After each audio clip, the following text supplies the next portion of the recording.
দেখো আমরা এই সিম্পলিফিকেশনটা কী করে সলভ করব। এখানে 24 তার স্কোয়ার রয়েছে, তাহলে 576 বিয়োগ 19 তার স্কোয়ার রয়েছে 361 সমান সমান question mark into 12 minus 17 square 289। 576 থেকে 361 কী করে বিয়োগ করব?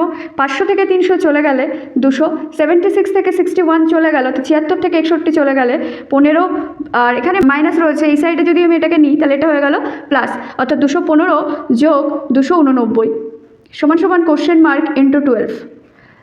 তাহলে 215 আর 289 অ্যাড করি, 200 আর 200 কত হয়?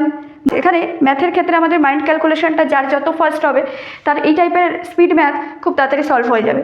যেমন এখানে 2 আর 2, 200 আর 200 কত? 400, 10 আর 80 কত? 90, 490, 9 আর 5 কত? 14, 90 আর 14 হচ্ছে 104, তাহলে 400 আর 104 হচ্ছে 504। যেহেতু এটা কোশ্চেন মার্কের সঙ্গে গুণে রয়েছে তাই এই সাইডে চলে আসলে এটা কিসে হয়ে যাবে? ভাগ। 12 দিয়ে এটাকে ভাগ করো, 4 বারং 48, 2 থাকে 12 দুগুণে 24, তো অ্যান্সার হয়ে গেল আমাদের 42।